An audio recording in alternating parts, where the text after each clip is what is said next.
Welcome back to the Communication and Cultural Policy in the Age of the Platform conference.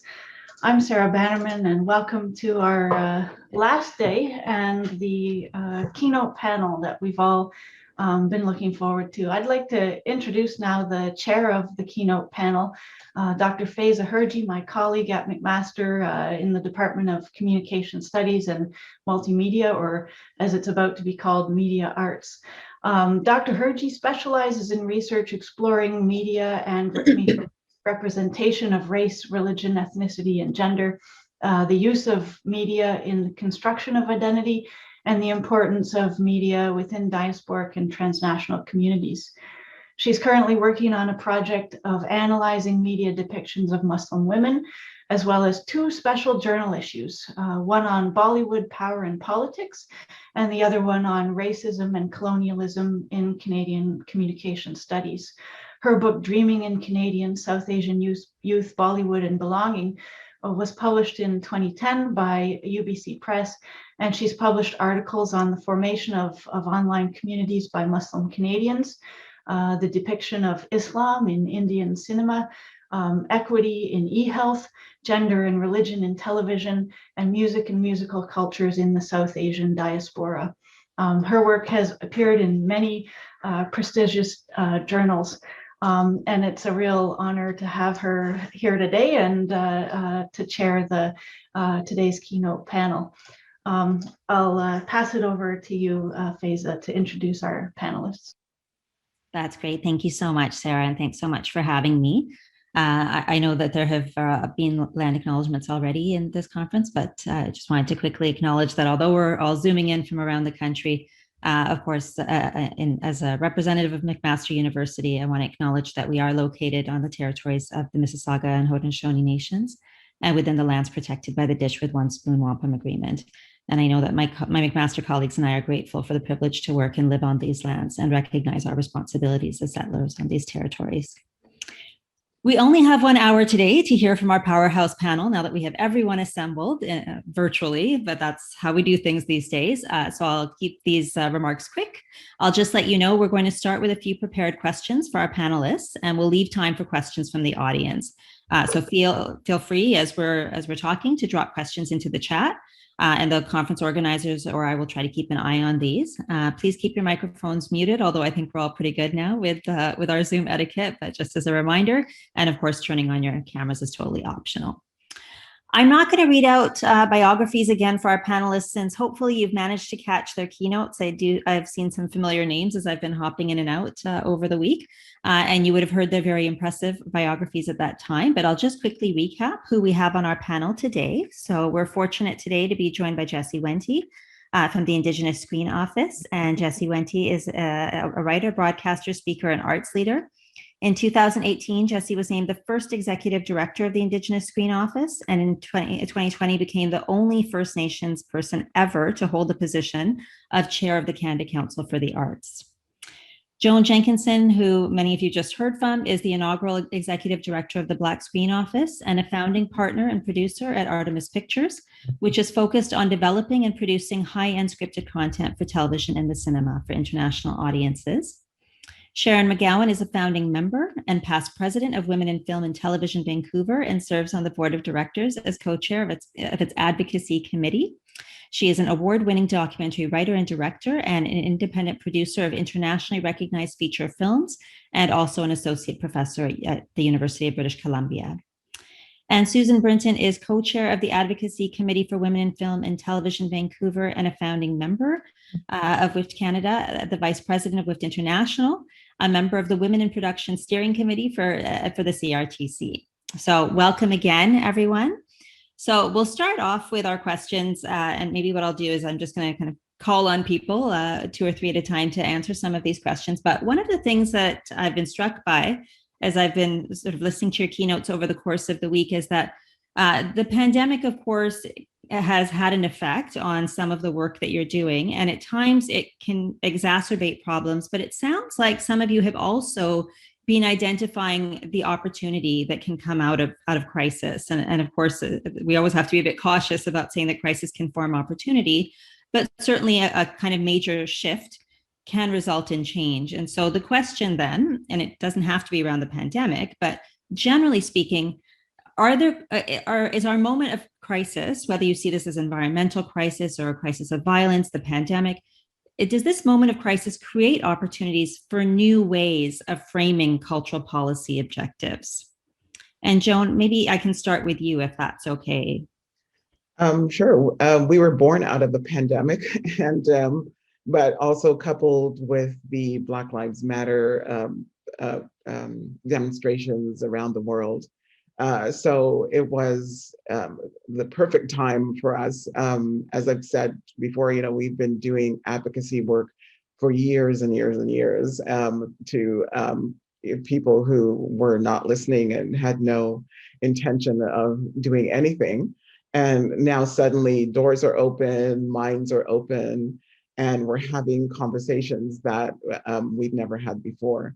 The idea of having a national policy for Black arts and culture would have been laughable a few months ago. And, talking about filling legislative gaps, we, wouldn't even be on the table. So it's been an extraordinary time, for our organization, and I'm sure for lots of others as well that have just started recently, or like the Indigenous Screen Office that's been around advocating for their issues for so many years.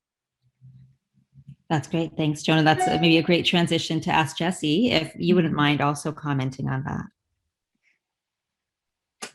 Thank you so much. I mean, before I say anything else, I first want to say listening to Joan reminds me a lot of my first year when I was all alone at the Indigenous Screen Office, which was actually just 3 years ago, unbelievably. And so I'll say what I was asking for myself, and I'll ask this on Joan's behalf. Please give her money to hire someone.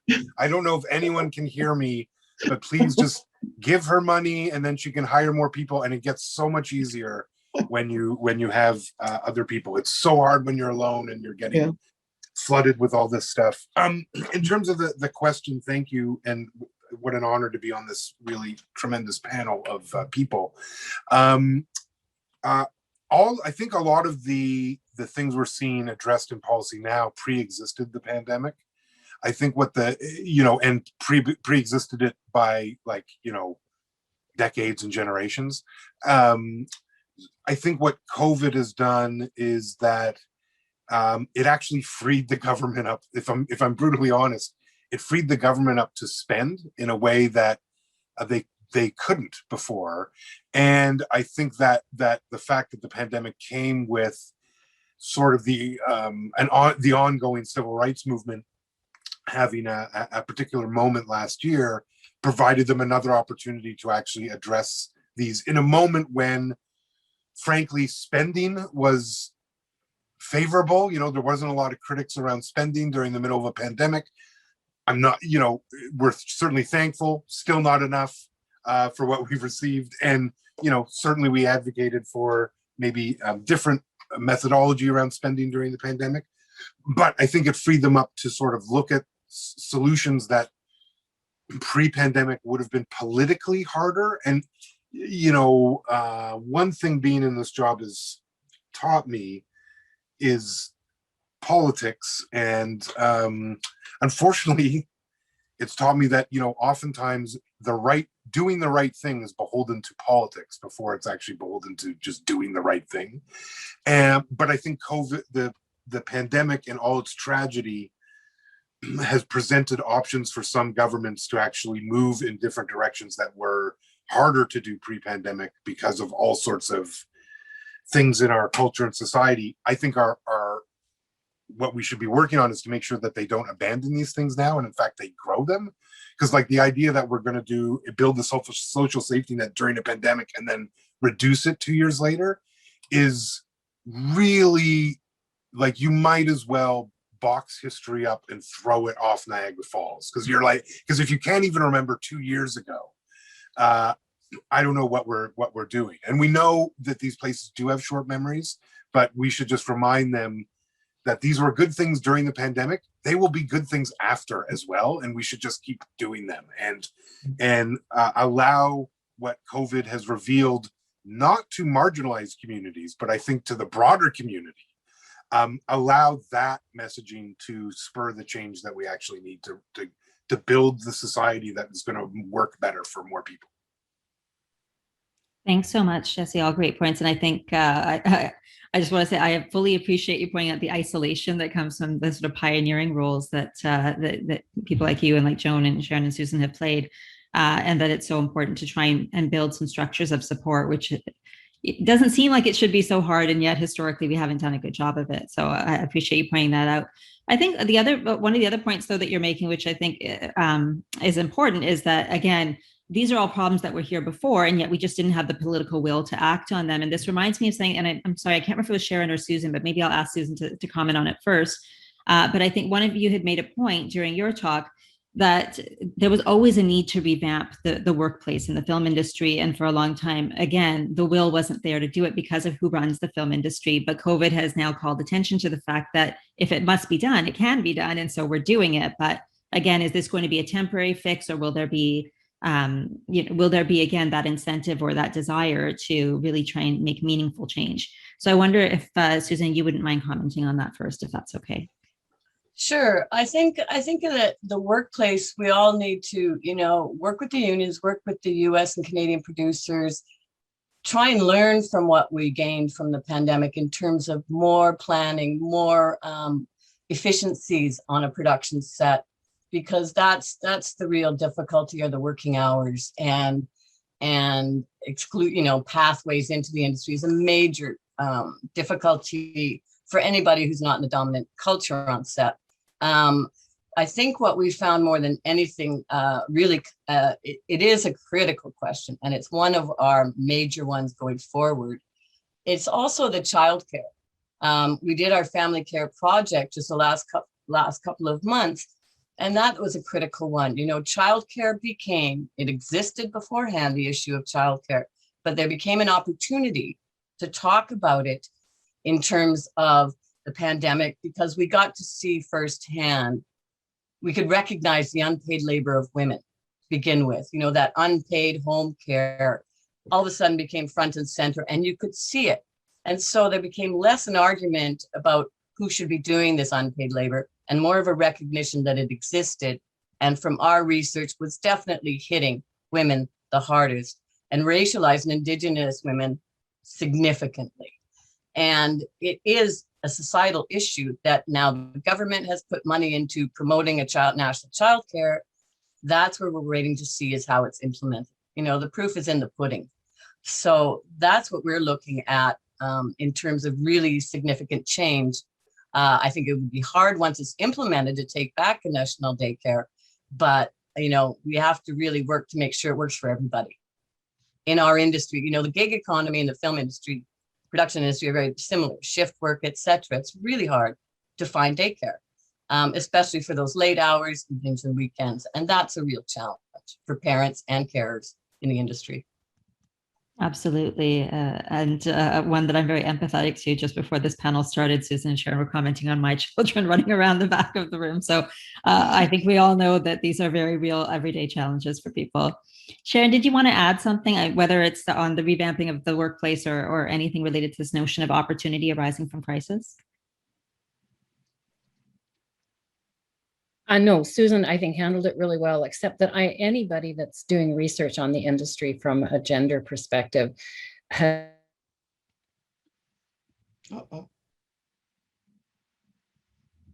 She never freezes.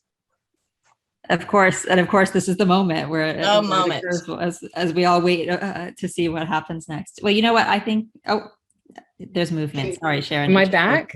Yeah, there you are. Oh, okay. Oh my, it says I'm unstable. So maybe I shouldn't speak right now. I'll just wait a few minutes.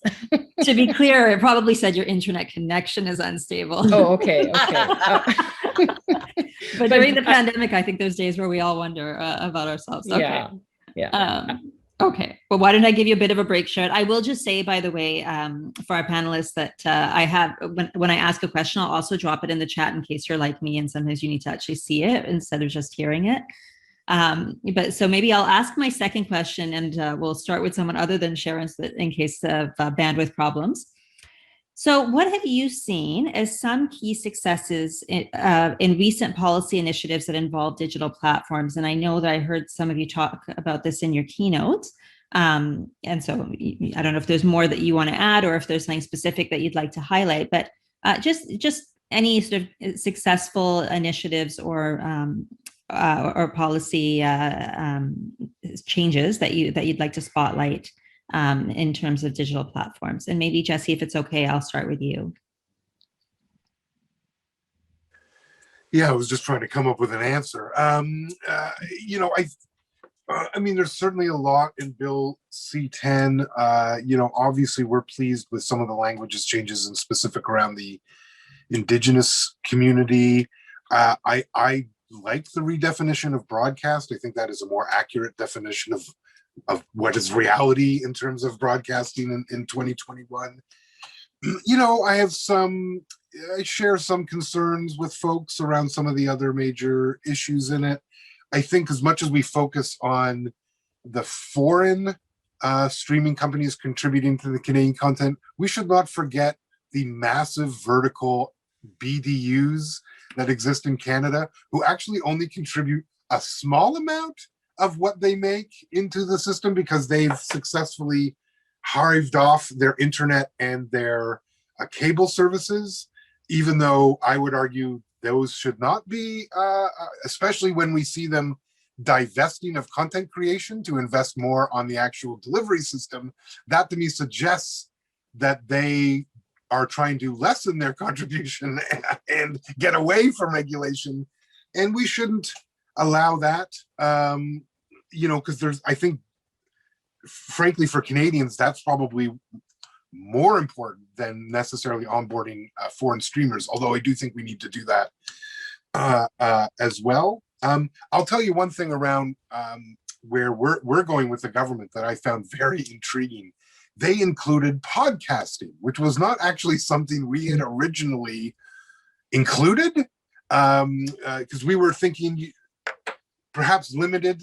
You know, I'm an old guy, so I don't, you know, I'm not hip with the kids and what's all happening out there. And so it is a natural fit for us, especially in terms of the way we're seeing storytelling develop. We're seeing a lot of podcasts become licensed properties for other iterations of the same content. And we certainly know that the barrier point for marginalized communities on the podcast is actually quite low. You know, you can do a podcast with fairly low overhead in terms of actually the production costs and everything. I actually thought that was something we didn't think of. They did, and I thought that was an intriguing inclusion. And to me, we wanted to be really broad in terms of what we were able to offer, be platform agnostic, because I'm more interested in the storytellers than where they're going to end up telling their story. Like, that's sort of secondary to my interest. And so this just actually shows that they understand that. And I think that's a good sign. We need in arts funding in general, there needs to be a broadening of the definitions to allow more people in.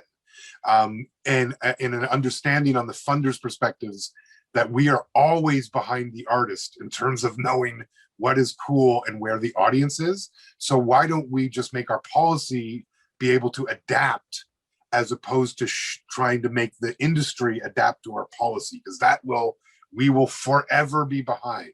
So let's instead imagine policy that can predict platforms that we can't imagine ourselves, because there will be new platforms in next year, if I had to guess, or like very imminent, that none of us sitting here can actually imagine. Like, I'm just watching, I don't know if you're aware of Triller, which is like they just did, you know, a huge audience for some weird thing I never even know about.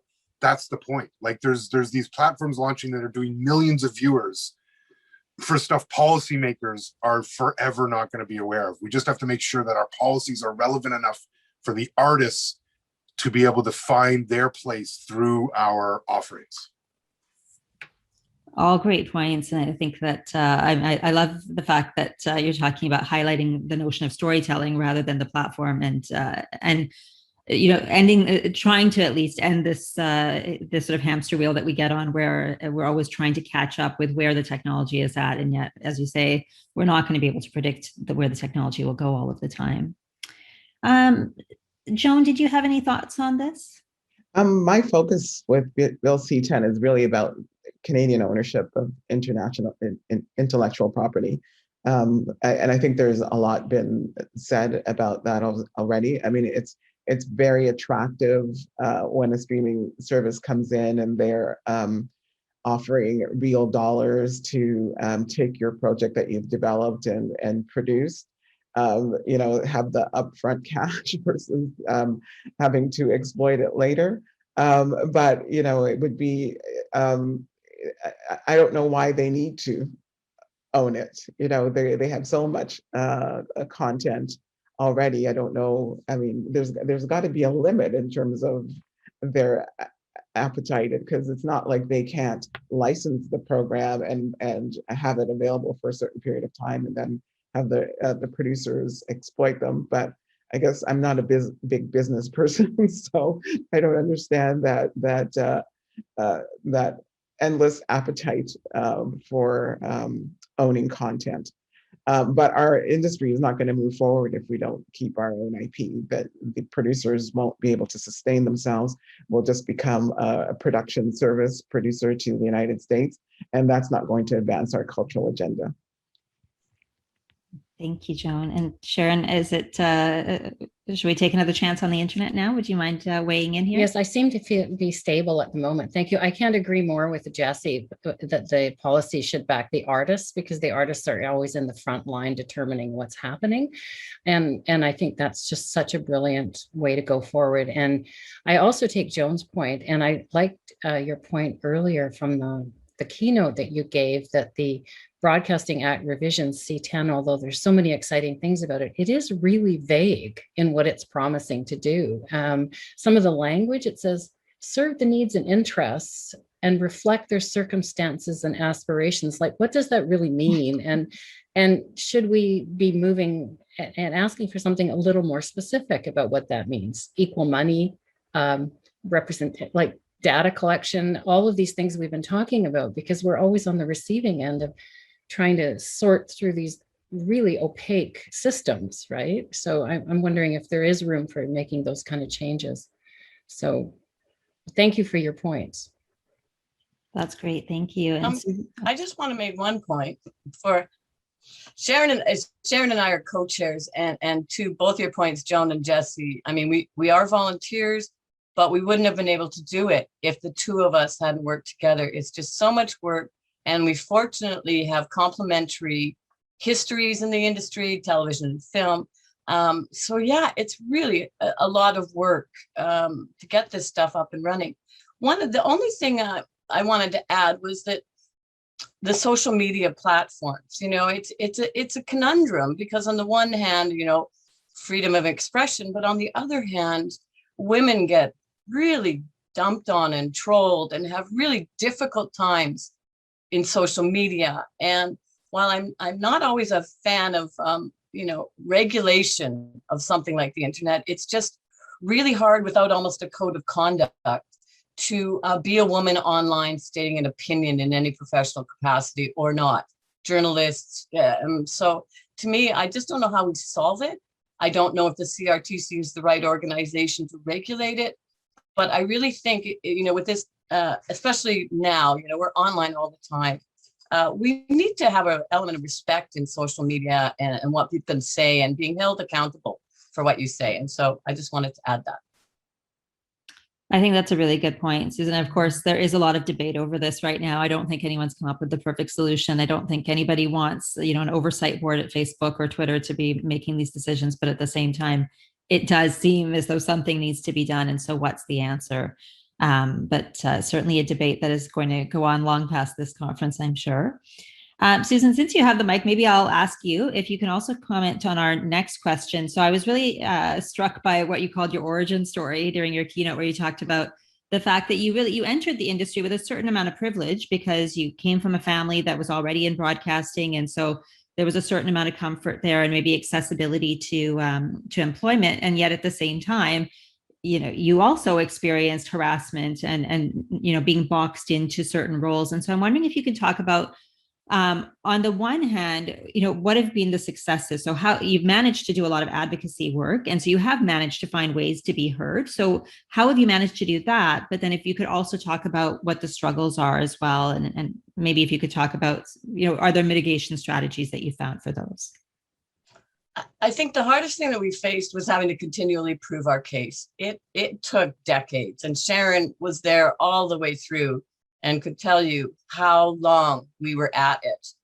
And it really wasn't until 2015 with Women in View, when we had the data, that we could actually say, you're telling us that, wow, women aren't really a problem. Well, now we have the data to prove where women are at in this industry. And now we're finding going down, women are not all being treated equally under gender initiatives. And we need to find a way to match intersectionalities on that. We look at women all the way down, and there's always a gender issue in almost every cultural situation. And so how do we deal with that? We found we really weren't being heard, and we just kept going. And with the data, again, it almost hit at the right point, because when Me Too happened, all our work was suddenly seen as valuable and useful and helpful, and we were part of the discussion, for the first time. I think it's been tough. It has been tough, and I'll let Sharon add anything else she wants to add. But I mean, we really developed a process where, the first thing you look at is timing. Where's the opportunity? With the Me Too movement, there's the opportunity. Then it's like, who are the players? Find out who the players are. And in our system, most of it is funded by government. Government is taxpayer funded money. That was the entry we went through. Go to where the money is funded, Telefilm, CMF, the National Film Board, and then the private broadcasters, get them involved, because turned out we're like the only country in the world that had a broadcasting act that mentioned equal rights. Not Australia, not the UK, not any other country that we could look at. So we were like, this is our entry point. And you're not holding up your mandate, CRTC. It's in the legislation. So that you have to find those triggers on the government that puts them in the position of acknowledging, one, your existence, and two, they have a responsibility to deal with it. And it took a long time, but we did get there. We got to the CRTC, and now, it's going forward into Bill C-10. Why have women disappeared? There's no reference to women. It used to say men, women, and children, although I'm not sure why children are included in the act, but in any event, it used to say that. Where have we gone? So that's a struggle for us as well. Sometimes we're a hot topic and sometimes we aren't, but it depends where the social conversation is at. And we're struggling on how to support and work with everybody and make sure everybody has equitable pathways and equitable opportunities. And that's what we've kept hold on. That's great. Thank you, Susan. Sharon, did you want to add anything? We're kind of like one person, so we shouldn't take up so much time. We'll take up the equivalent of one person. The one thing I wanted to add was that, since, as Susan mentioned, I've been at this a really long time, is that we did have the data, and we did have it for many, many, many years before anybody listened to us. So what really is important, and it's like Hetty Fry said at a women's conference we had in Vancouver, she said, we have the policies for these kinds of things, just nobody acts on them. And unless there's the public will and the lobbying and the movements like the Racial Reckoning, the recent one that's been, hundreds of years coming, and the women's movement, until you have those moments, nobody in government will listen.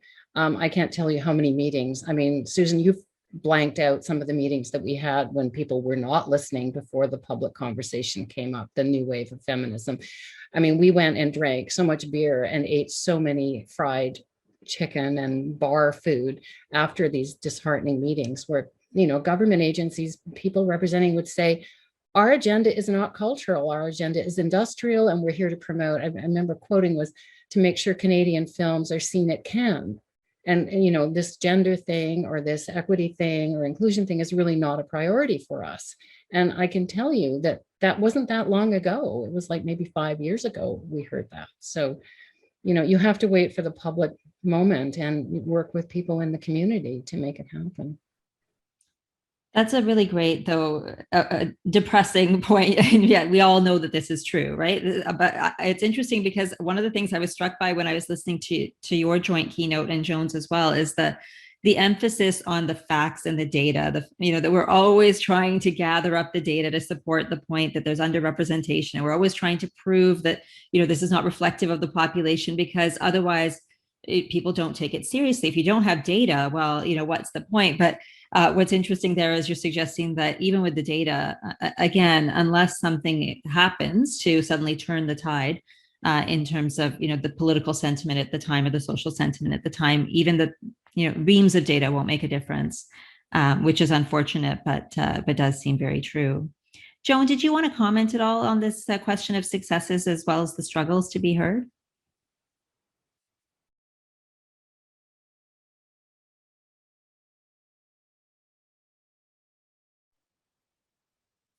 Are you still muted, Joan?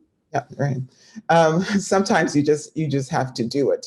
I remember in 2008 working at Vision TV, which is a small channel, where everybody was talking about cultural diversity. That was the hot topic at that time.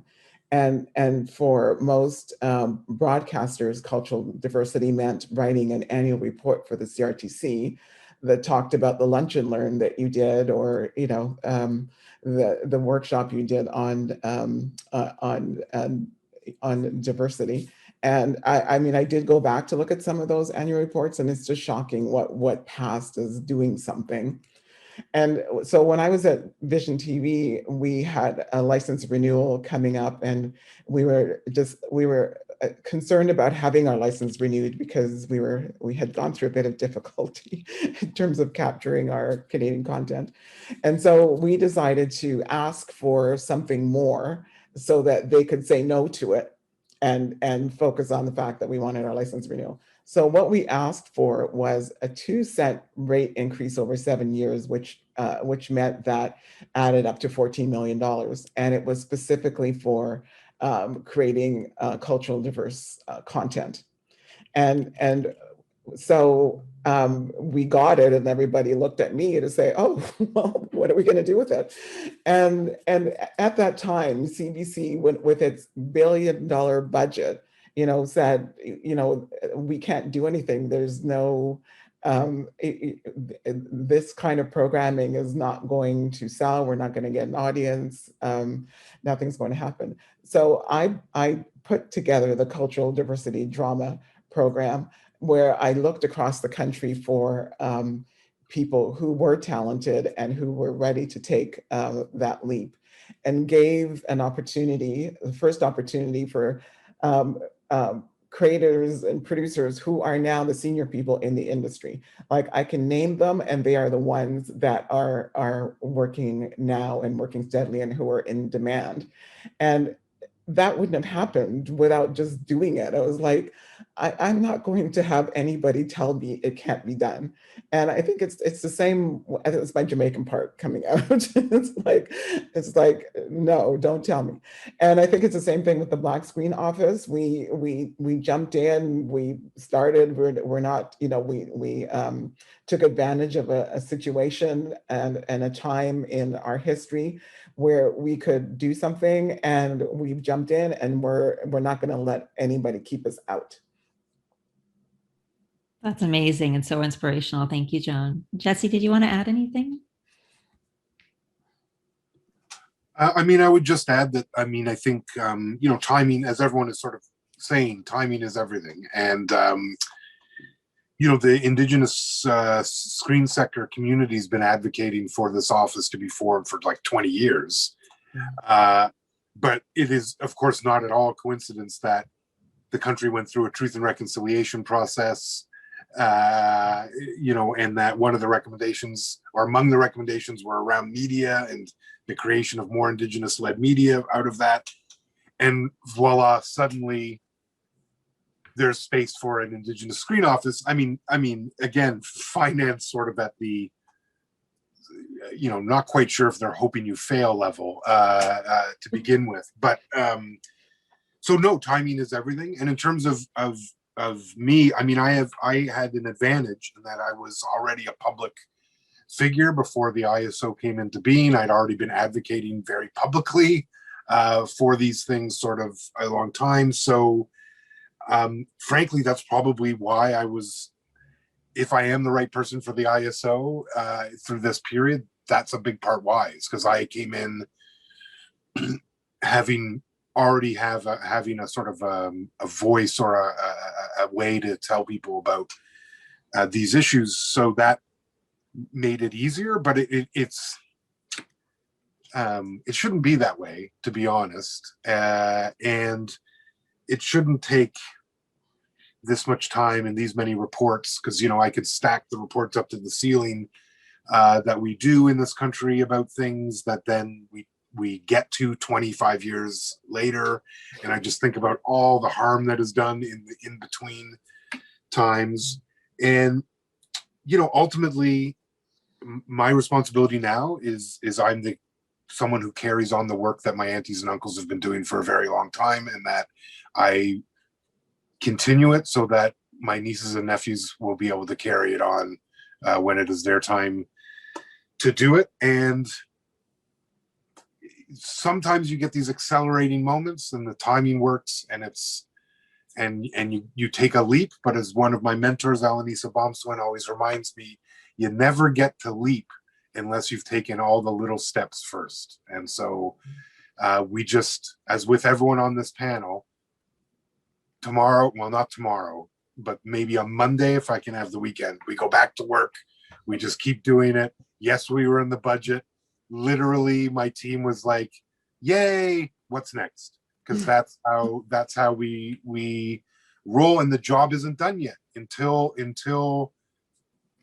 I mean, frankly, the job may not be done in my lifetime, and I'm okay with that. But if I can, I've seen some extraordinary changes in my lifetime.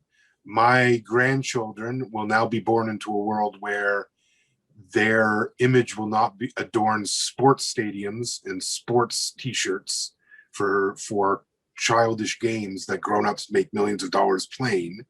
That's a big difference. And so the change that I want to see, which is a change about the story we tell about Canada and the story we're telling about each other while we're here. I may not get to witness that full message, but that it's not my job to witness it. It's my job to ensure that it's a possibility and that it's something that will happen. And so, yeah, whatever. I mean, when I think about all the things that the people on this phone call represent having to overcome, I mean, you know, we go through a lot and we come out on the other end. My people have been through an enormous amount to be on these territories still and to tell our stories, and a little delay here or there. It doesn't matter when you're playing. The one advantage we have is I'm playing the long game, and I mean the longest of the long games. And we're often dealing with sectors who measure things in quarters, and they're not equipped to understand that, yeah, I can wait. Like, that's fine. I'll be here next week. And if I'm not here, my niece or nephew will be here to talk to your niece or nephew about this exact same thing. And eventually we'll move it. So and also I just want to end by thanking all of the people on this panel for all of the work they have done.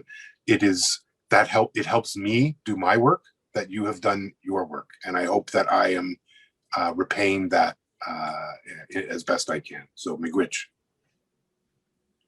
Thank you so much. That's really, again, really inspirational. And I think it's just really, despite the challenges and the struggles that each of you is describing, I think it's really impressive how much you've managed to accomplish in the time that you've been doing this work. So I'm going to open up now for questions. If there's anybody on the call who would like to address a question to the panel, so you can either drop your question into the chat if you would like, and I'll try to keep an eye on that. Or if you would like, you're also welcome to just unmute, and maybe if you don't mind, turn on your camera if your camera is off, and address the question directly to the panel. That would also be fine.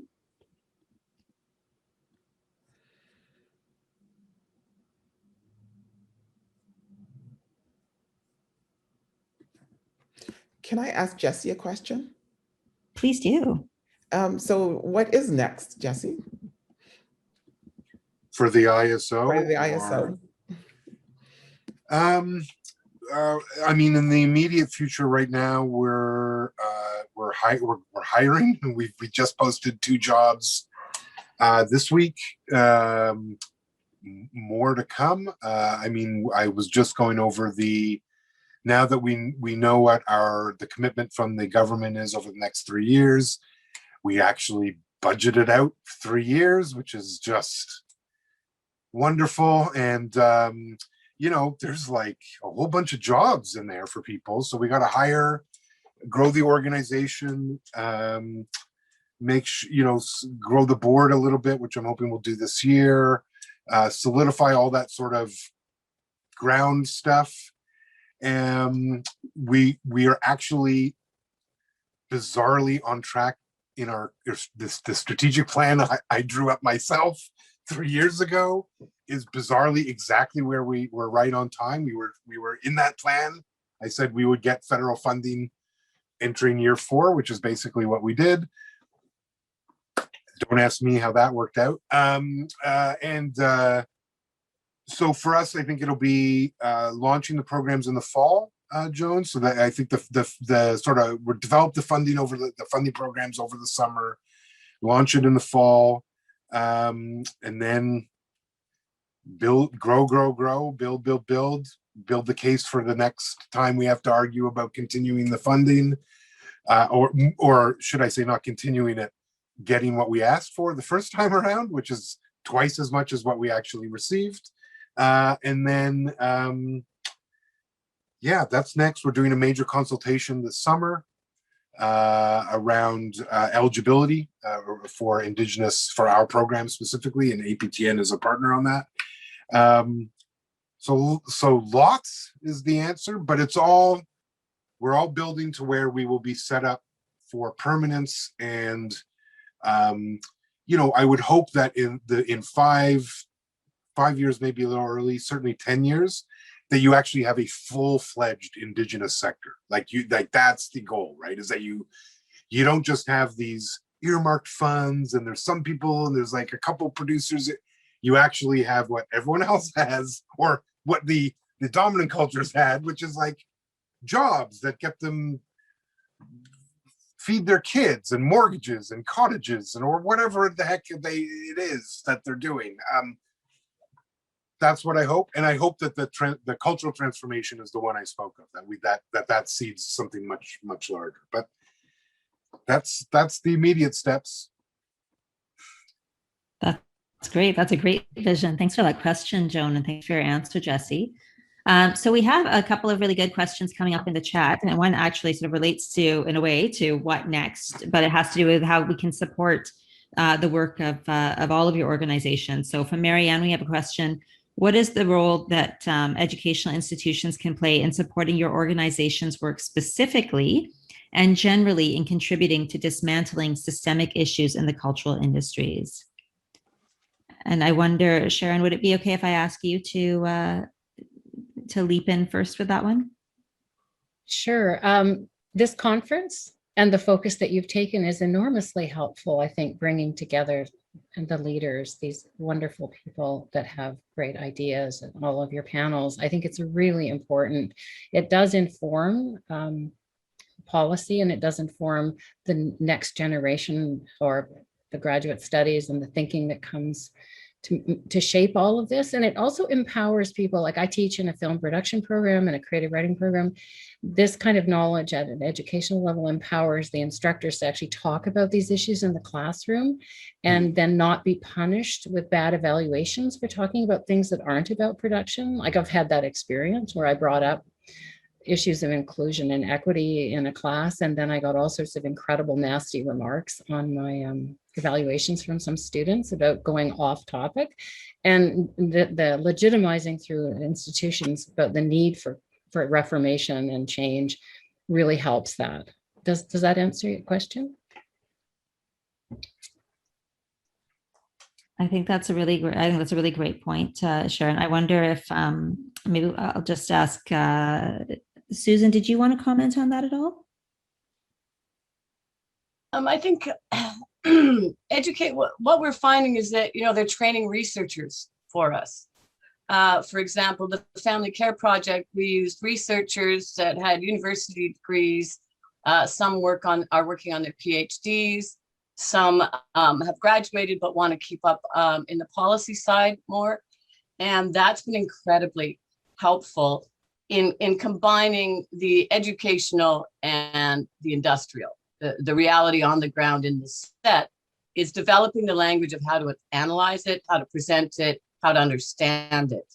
And so that's what I like about it, is that we can bring them into an industry that they've learned to understand already, basic requirements, the legislative, the regulatory, the economic, the political, because then they come in and they go, oh yeah, the work you're doing is really interesting. And one of our researchers, then went on to go, it completely changed what I'm going to do. She's in her 20s and she said, being exposed to this and the advocacy and the activism and the energy and the engagement in the discussion, she's like, I know where I want to focus on. And that was like the best thing I'd ever heard, was like, yay, let's empower the next generation and let's give them what we've learned and the tools that they need to make that. I kind of find, the ivory tower and the reality on the set cannot often mesh. And so we have to, bring that together a bit more sometimes, but we've had great researchers that have come out of universities working on our stuff. That's fantastic. Thank you. Joan, did you want to add anything?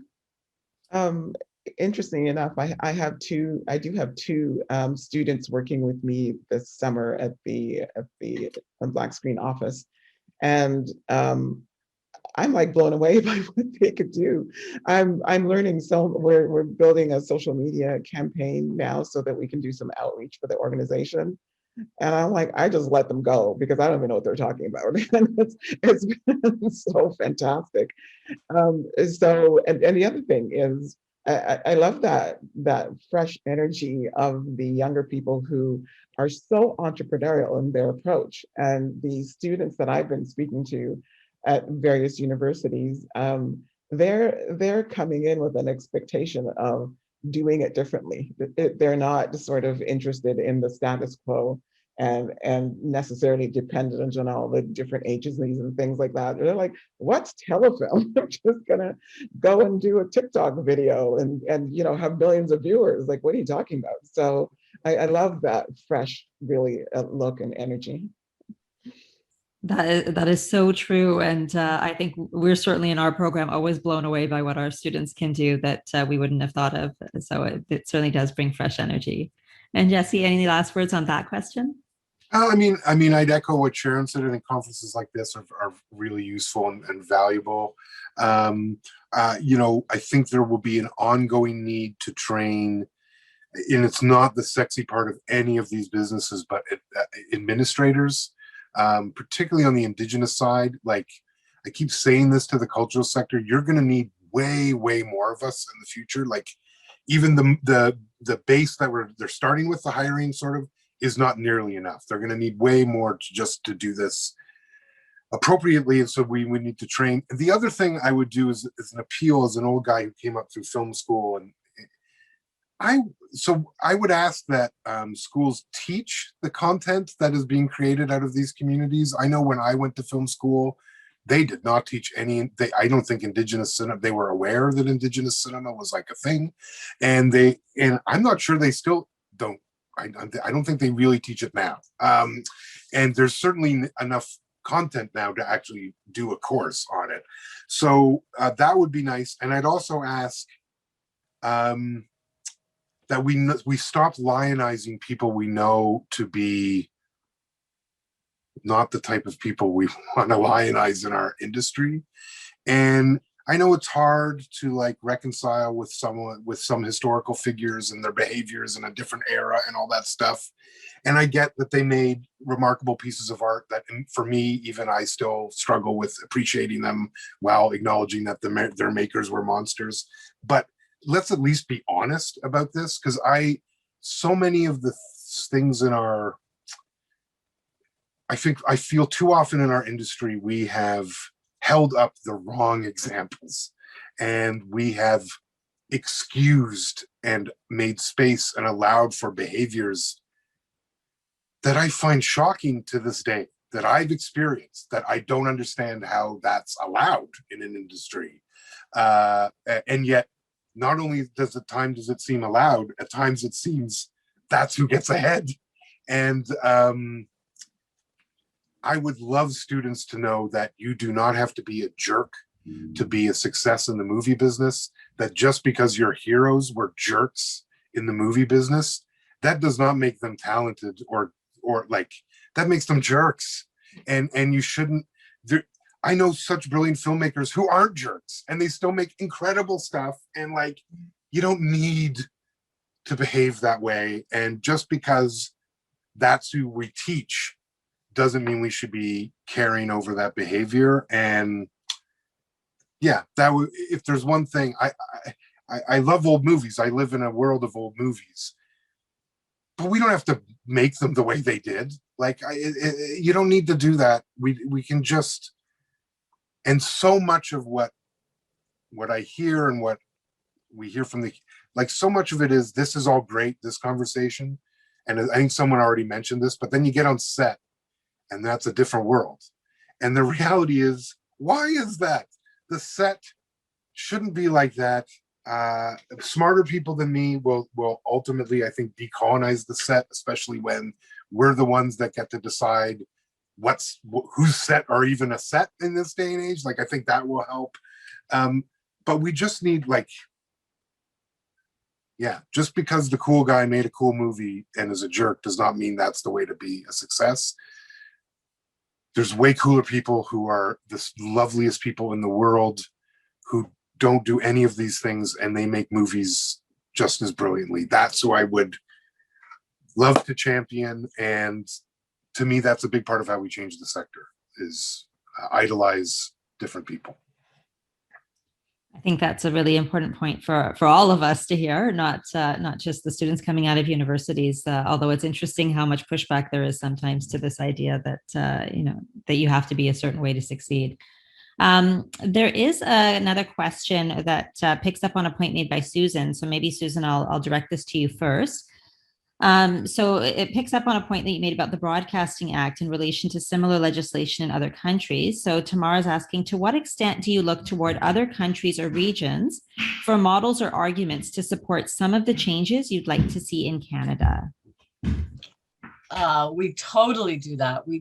Because, you're looking for other environments where you can learn from best practices, and you can, skip ahead and see how various scenarios have played out in other countries.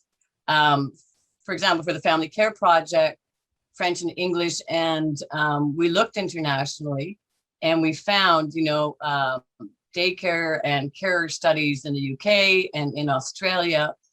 And fortunately or unfortunately, they were all saying the same thing. And so that allowed us to say, this is not peculiar to Canada. This is peculiar to the way we're set up as countries.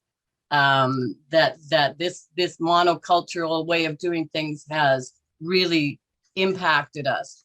And when I was talking about the Broadcasting Act, we did start there with, equal opportunity and equal rights. But one of the most fantastic things that allowed Sharon and I to point to was the Swedish Film Institute. Anna Serner, a woman running a film agency for the first time in the history of the world, came out and said, there is no reason this funding can't be used on an equitable basis. And that was their mandate. And it was like, we won't do quotas unless we have to, but if we have to, we will do quotas. And, right at that very beginning, that was like, somebody has said, this is not outside the purview of government funding. They were approaching it through a similar lens of gender. And one of the most beautiful things I remember, and we attached this to almost everything we did in the beginning, there's the myths about women working in film and television. Well, they don't have the drive to be a director. They don't want to be directors. They don't have creative vision. They don't want to work on set. There are all these myths that they one by one disseminated. And what that allowed us to do is say, we are not going to argue about legitimacy here. We're taking it as a given. This is a legitimate issue. It's been demonstrated around the world. We're not going to let you drag us down into a discussion about whether women really have the drive and ambition to want to work as directors. That's a non-starter for us. So it always helps to be able to point to other jurisdictions, other countries that have done something successfully or otherwise to underline your argument and put your voice forward. And especially when you can point to ones like in the UK and Australia that are making exactly the same points you are. Then you have the bigger stick of saying, this is not unique to our country because of a little tinkering we can fix. This is a systemic problem around the world. Thanks so much, Susan. So we don't have a lot of time left, but I'm wondering, Joan, if maybe I could give you the final word on that question, please. Something that really, an organization that really helped me was the Indigenous Green Office, for one thing, as a model, but also in a conversation with Jesse when he recommended checking out Screen Australia.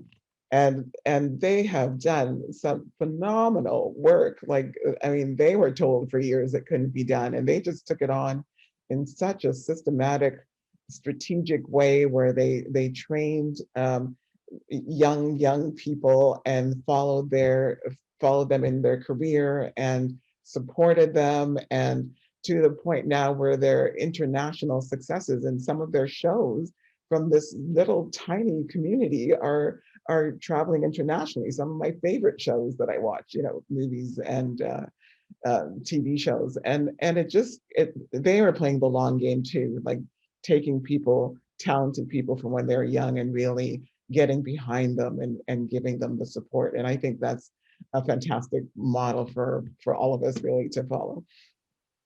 That's great. Thank you so much. Jesse.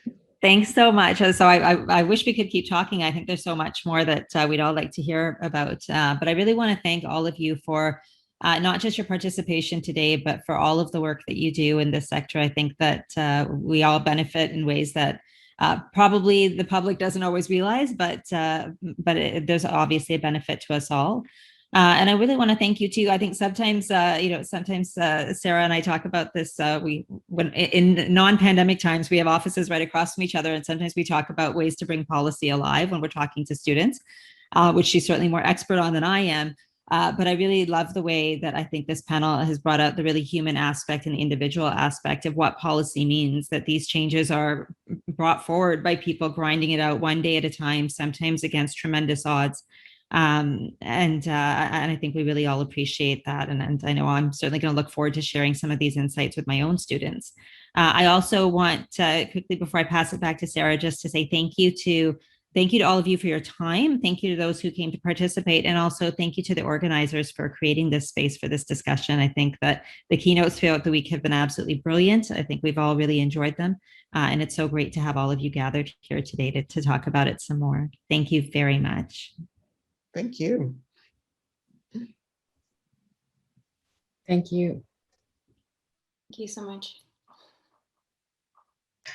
Thank you. I said I wanted to thank you all as well and add my thanks, and thank Faiza Herji as well for having chaired this spectacular panel.